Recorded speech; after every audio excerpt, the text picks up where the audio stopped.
وقولوا قولا سديدا يصلح لكم اعمالكم ويغفر لكم ذنوبكم ومن يطع الله ورسوله فقد فاز فوزا عظيما. ان الله وملائكته يصلون على النبي يا ايها الذين امنوا صلوا عليه وسلموا تسليما. اللهم صل على محمد وعلى ال محمد كما صليت على ابراهيم وعلى ال ابراهيم انك حميد مجيد. اللهم بارك على محمد وعلى ال محمد كما باركت على ابراهيم وعلى ال ابراهيم انك حميد مجيد.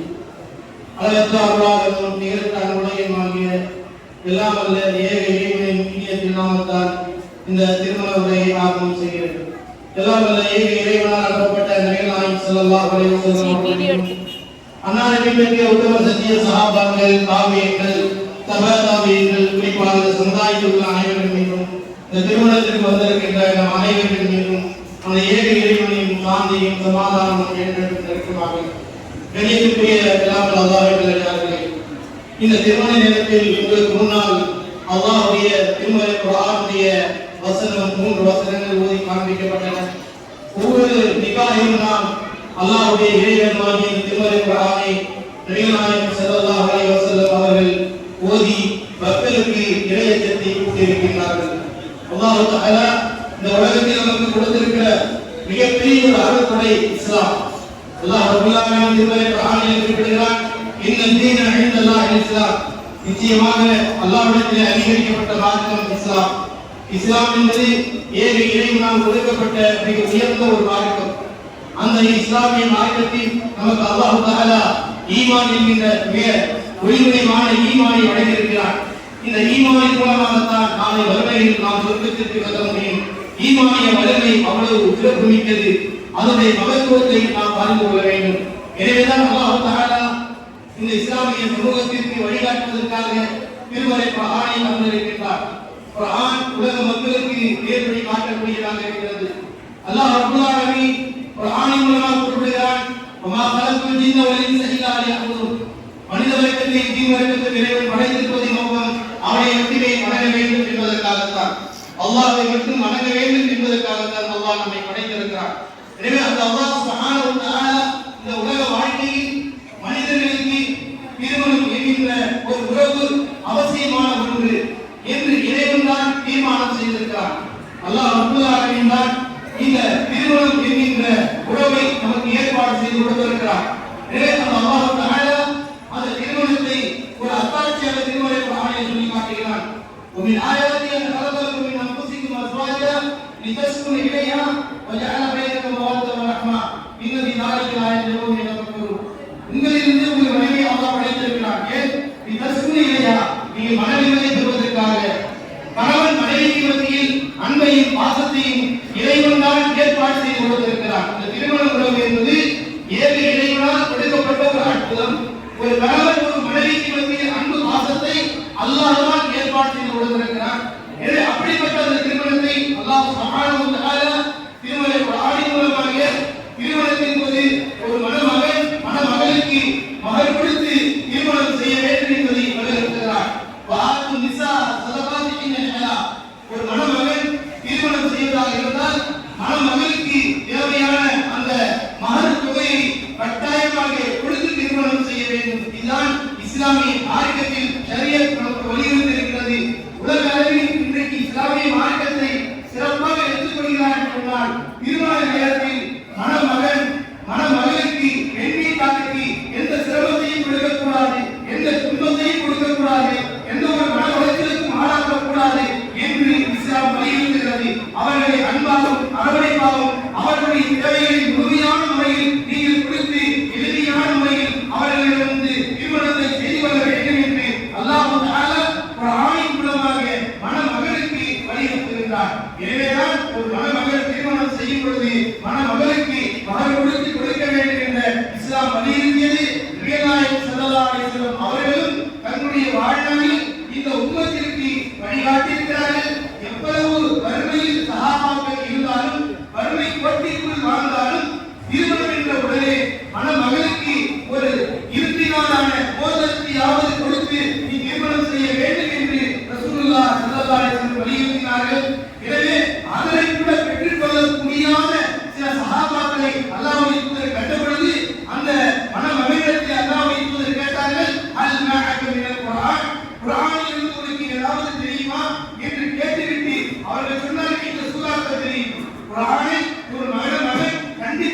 ஓதியிருக்க வேண்டும், மனப்பாடம் செய்திருக்க வேண்டும் என்பதை இஸ்லாம் நமக்கு வலியுறுத்துகிறது.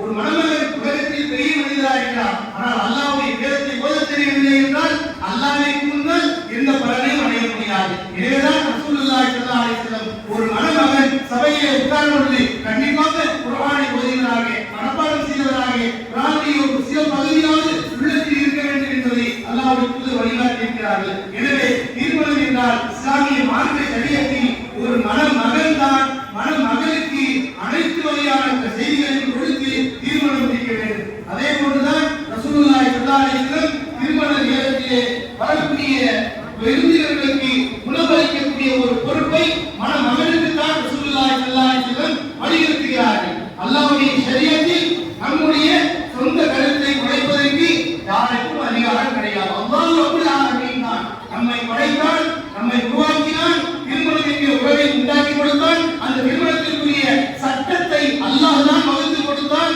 அல்லாஹ் தான் சொல்கிறான், அந்த பெண்ணுக்கு மகர் கொடுங்கள். அல்லாஹ்வுடைய தூதர் தான் சொன்னார்கள், நீங்கள் அந்த மணமகனுக்கு திருமண நேரத்தில் வரக்கூடியவர்களுக்கு விருந்து உபசரிப்பு செய்ய வேண்டிய பொறுப்பையும் அல்லாஹ்வுடைய தூதர் மணமகனுக்கு கொடுத்திருக்கிறார்கள். அதே போன்று நபிகள் ஸல்லல்லாஹு அலைஹி வஸல்லம் இந்த திருமண சபைக்கு நாம் வரும்பொழுது இவர்கள் கணவன் மனைவி ஒரு புதிய வாழ்க்கையை ஆரம்பிக்க போகிறார்கள். ஒரு புதிய வாழ்க்கையை தொடங்கி இருப்பதன் காரணமாக இவர்களுக்கு மிக அவசியமான ஒன்று, அல்லாஹ்வுடைய தூதர் ஸல்லல்லாஹு அலைஹி வஸல்லம் இந்த கணவன் மனைவியும் மஹப்பத்தாக இருப்பதற்காக, அவர்களுக்கு அபிவிருத்தி ஏற்படுத்துவதற்காக, அவருடைய வாழ்க்கையில் இன்பம் பெற்றுக் கொள்வதற்காக, சந்தோஷமான வாழ்க்கையை உருவாக்கிக் கொள்வதற்காக, ஒரு குடும்பத்தில் அழகிய உறவோடும் அன்போடும் வாழ வேண்டும் என்பதற்காக அல்லாஹ்வுடைய தூதர் இந்த உம்மத்திற்கு கொடுத்த மிகப்பெரிய அன்பளிப்பு என்ன தெரியுமா? அல்லாஹ்வுடைய தூதர் ஸல்லல்லாஹு அலைஹி வஸல்லம் ஒவ்வொரு ஆணுக்கும் ஒவ்வொரு பெண்ணுக்கும் இந்த உம்மத்திற்கு ரசூலுல்லாஹி ஸல்லல்லாஹு அலைஹி வஸல்லம் கொடுத்த மிகப்பெரிய அன்பளிப்பு பாரக்கல்லாஹு லக வ பாரக அலைக வ ஜமா பைனகுமா ஃபீ கைர். யா அல்லாஹ், இவர்களுக்கு அபிவிருத்தி செய்ய அல்லாஹ், அகத்திலும் புறத்திலும் அபிவிருத்தி செய், இவர்கள் இருவரையும் நல்ல விஷயத்திலே கொண்டு இணைப்பாயாக என்று ரசூலுல்லாஹ் ஸல்லல்லாஹு அலைஹி வஸல்லம் இந்த உம்மத்திற்கு வழிகாட்டி நாளை மஹ்ஷர் மைதானத்திலே நமக்கெல்லாம் பரிந்துரை செய்யக்கூடிய தூதர் ஸல்லல்லாஹு அலைஹி வஸல்லம் அவர்கள் இந்த உம்மத்திற்காக ஒவ்வொரு ஆணுக்கும் பெண்ணுக்கும் கொடுத்த மிகப்பெரிய அன்பளிப்பு தான் பாரக்கல்லாஹு லக என்ற மிகப்பெரிய ஒரு உயர்ந்த பிரார்த்தனை. இந்த பிரார்த்தனைக்கு முன்னால் உலகத்தில் எப்படிப்பட்ட பிரார்த்தனையை கொண்டு வந்திருந்தால் ஒரு காலம் ஈடாகாது. அல்லாஹ்வுடைய தூதர் இந்த உம்மத்திற்கு புறப்பட்ட இந்த பிரார்த்தனையை ஒவ்வொரு இஸ்லாமிய மக்களும் நபியால் கொடுக்கப்பட்ட அந்த அன்பளிப்பை நாம் ஏற்றுக்கொள்ள வேண்டும். அந்த அன்பளிப்பை தான் இந்த குடும்ப வாழ்க்கைக்கு சிறப்பாக ஆக்கிக் கொள்ள வேண்டும். எனவேதான் அல்லாஹ் தஆலா குர்ஆனில் சொல்கிறான், குல் இன் குன்தும் துஹிப்பூனல்லாஹ ஃபத்தபிஊனி யுஹிப்புக்குமுல்லாஹ். நபியே, இந்த மக்களிடத்தில் சொல்லுங்கள், நீங்கள் அல்லாஹ்வை நேசிப்பவர்களாக இருந்தால், நம்ம எல்லாரையும் பார்த்து அல்லாஹ் சொல்றான், நீங்கள் உங்களுக்கு அல்லாஹ்வை நேசிப்பவர்களாக இருந்தால் முஹம்மது நபி ஸல்லல்லாஹு அலைஹி வஸல்லம் எந்த அன்பளிப்பான துஆவை இந்த உலகத்திற்கு கற்றுக் கொடுத்தார்களோ அதை நீங்கள் சொல்லுங்கள். அதன் மூலமாக அல்லாஹ் உங்களை நேசிப்பார். அல்லாஹ் சொல்லிக் கொடுக்கிறான், நபி ஸல்லல்லாஹு அலைஹி வஸல்லம் எந்த பிரார்த்தனையை ஓதினார்களோ அதை நீங்கள் ஓதுங்கள், உங்களுக்கு அல்லாஹ் உடைய மஹப்பத் கிடைக்கும். அது மட்டுமல்ல, வயஃபிர் லக்கும் துனூபக்கும், அல்லாஹ் உங்களுடைய பாவங்களை மன்னிப்பான் என்று ரப்பல் ஆலமீன் திருமறை குர்ஆனின் மூலமாக நமக்கு குறிப்பிட்டு காட்டுகிறார். அல்லாஹ்வுடைய தூதர் இஸ்லாமிய மக்களாகிய நமக்கு ஒவ்வொரு ஆணுக்கும் பெண்ணுக்கும் கொடுத்த உயர்வான அன்பளிப்பு என்னவென்றால் பாரக்கல்லாஹு லக, யா அல்லாஹ், உங்களுக்கு பரக்கத்து செய்ய சொல்லக்கூடிய ஒரு நபியினுடைய பிரார்த்தனை தான். அதுதான் இவருடைய வாழ்க்கையில் இன்பத்தை தரக்கூடியதாக, பரக்கத்தை தரக்கூடியதாக இருக்கிறது என்ற பிரார்த்தனையை அல்லாஹ்வுடைய தூதர் ஓதினார்களோ அதை நாம் ஓதும்போது என்ன பாக்கியம் கிடைக்கும் தெரியுமா?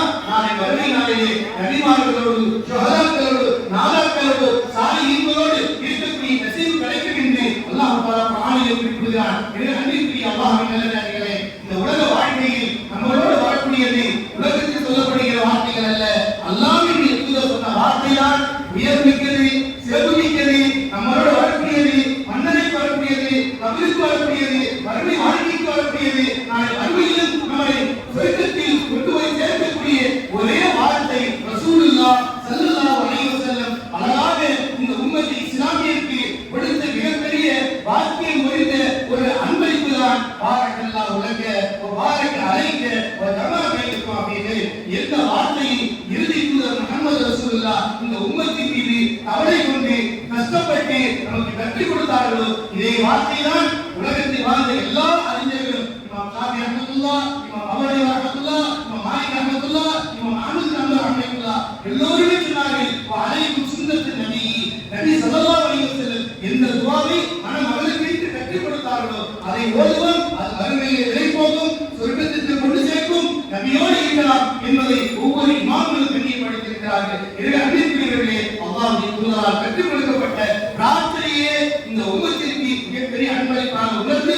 அப்படிப்பட்ட திருமணத்தில் ஒவ்வொரு திருமணங்களிலும் அந்த நபியுடைய பிரார்த்தனையோடு முடிக்கக்கூடிய நசீபை அல்லாஹ் நம் அனைவருக்கும் தந்த புரிவானாக. ஆமீன். வாஹிர் தவானா அல்ஹம்துலில்லாஹி ரப்பில் ஆலமீன். அஸ்ஸலாமு அலைக்கும் வரஹ்மத்துல்லாஹி வபரகாத்துஹு.